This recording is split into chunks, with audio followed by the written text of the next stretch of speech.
आमचं तुमचं टॉकीजला सबस्क्राईब करा आणि बेल आयकॉनवर क्लिक करायला विसरू नका. भीती अनुभवायची असेल तर डोळे मिटा, कानात हेडफोन्स घाला आणि गोष्ट नीट लक्ष देऊन ऐका. ही एक सत्य घटना आहे, परंतु ही घटना सत्य असल्याचा दावा आमचं तुमचं टॉकीज करत नाही. कोकणातील रत्नागिरी जिल्ह्यातील राजापूर तालुक्यातील ही घटना. खारेपाटण नावाचं एक गाव आहे, त्याच्या बाजूला पांजरपूर नावाचं एक छोटंसं दुसरं गाव. त्या गावात घडलेली ही घटना. तुकाराम चव्हाण आणि त्यांचे कुटुंब त्या गावात राहत होते. त्यांची बायको सत्यवती आणि त्यांचा मुलगा बंडू असे त्या तिघांचं छोटंसं कुटुंब होतं, सुखी कुटुंब. नवरा बायको दोघं सुपारीच्या बागेत काम करायचे आणि बंडू शाळेत जायचा. त्याची 4थीची शाळा पूर्ण करून तो बाजूच्या गावातील शाळेत म्हणजे 5वीत गेला. बंडू अभ्यासात हुशार, खेळात त्याला फारसा रस नाही, पण कागदी विमान बनवून आकाशात उडवायला त्याला खूप आवडत असत. तो न चुकता शाळेत रोज जायचा.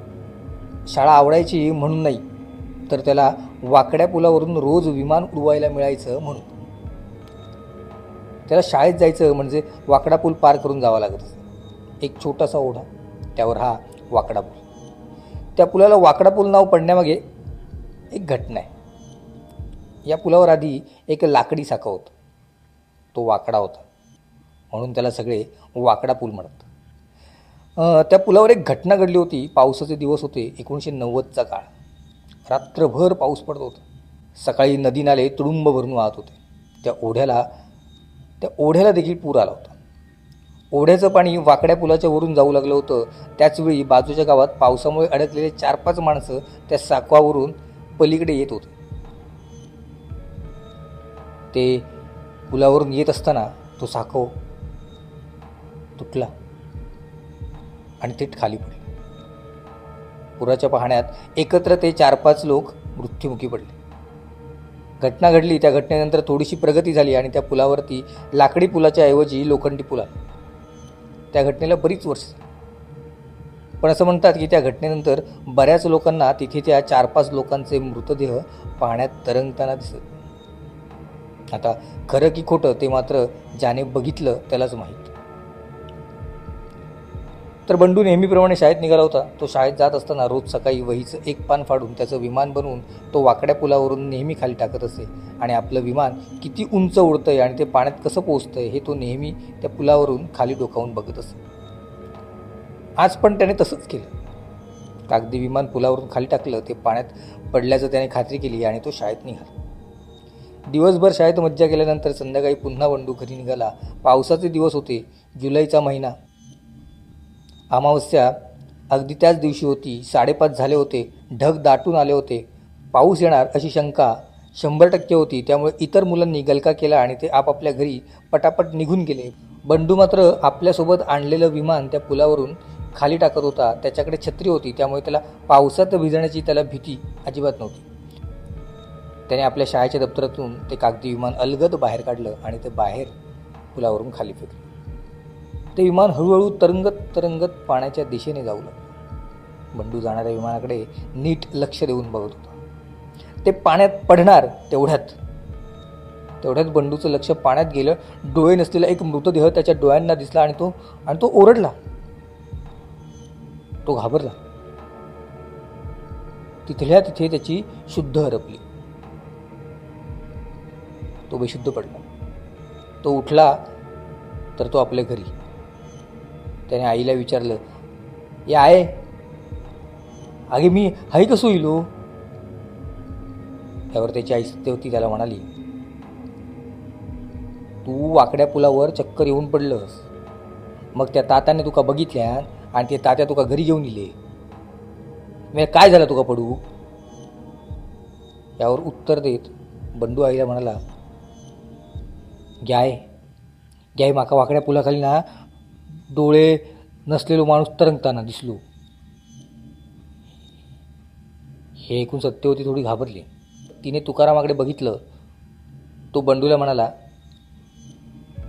भास झालं असत तुका, आता झोप सकाळी गुरुवाकडे जाते आणि अंगावर घेऊन येते. हे ऐकून घाबरलेला बंडू झोपला. रात्री साधारणतः 11 वाजले होते. तुकाराम आणि सत्यवती झोपेत होते.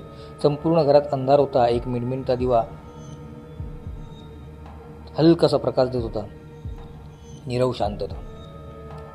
तुकारामाच्या घोरण्याचा आवाज तेवढा मध्ये मध्ये येत होता. तेवढ्यात अचानक झोपेतून बंडू उठला आणि दरवाजाकडे बघत तो खूप घाबरला. त्याचं अंग थर थर थर थर थर थर कापत होतं. तो रडू लागला. त्याच्या आवाजाने सत्यवती उठली. त्याला असं बघून घाबरली. तिने पटकन नवरा तुकाराम त्याला उठवलं. तुकाराम आणि सत्यवती त्या दोघांना काही कळत नव्हतं. ते त्याला काहीतरी बोलायला जाणार. तेवढ्यात बंडूने तोंडावर हात घेतला. तो त्या दोघांना इशाऱ्याने बोलू लागला, शांत रव.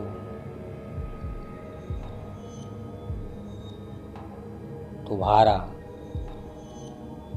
आहे. शांतराव तो भारा तो माका घेऊ किलो हा.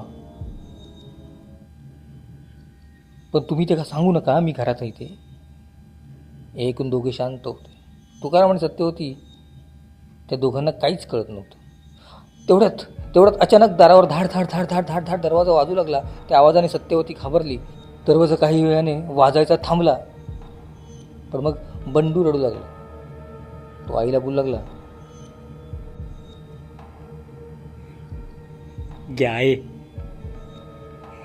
घ्याय माका भीती वाटता गे. घ्याय माका भीती वाटता. तो येत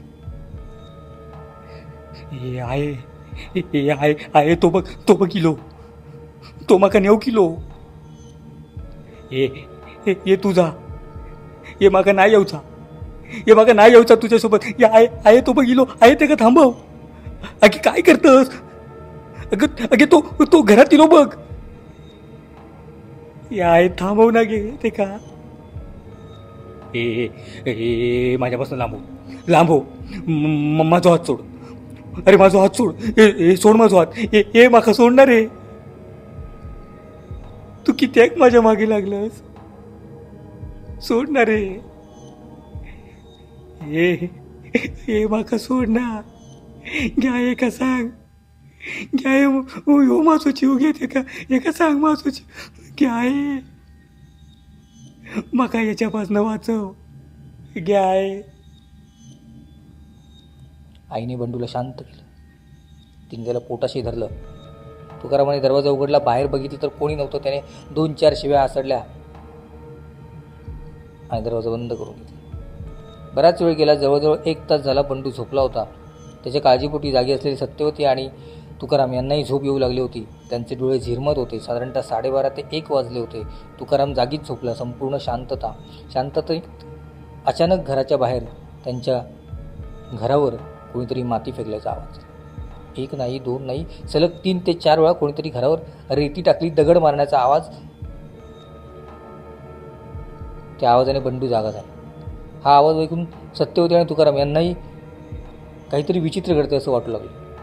संपूर्ण रात्र तिघांच्या व्यतिरिक्त घरात आणि त्या घराच्या अवतीभोवती चौथा कोणीतरी असल्याचा भास सतत तुकाराम आणि सत्यवती यांना होत होता. दुसऱ्या दिवशी सकाळी तुकाराम बंडूला घेऊन आपल्या गावच्या देवीच्या मंदिरात गेला. त्याने रात्रीचा सगळा प्रकार गुरुवाला सांगितला. गुरुवाने कौल लावले. त्याने सांगितलं, तुझ्या पोराला दिसलेली घटना खरी होती. त्याचा तो भास नव्हता. तुझा पोरगा नशीबवान म्हणून वाचला. त्याने काही उपाय त्याला सांगितले. ते उपाय तुकारामाने बंडूकडून करून घेतले. बंडूने परत कधी त्या पुलावरून विमान नदीत सोडलं नाही. त्याची हिंमतच कधी त्याला झाली नाही. बंडूसोबत घडलेला सगळा प्रकार हा भास आणि आभास यांचा खेळ. आजची ही घटना गोष्ट तुम्हाला कशी वाटली हे तुम्ही नक्की आम्हाला कमेंट बॉक्समध्ये सांगा. आम्ही लवकरच तुमच्यासाठी दुसरी कथा घेऊन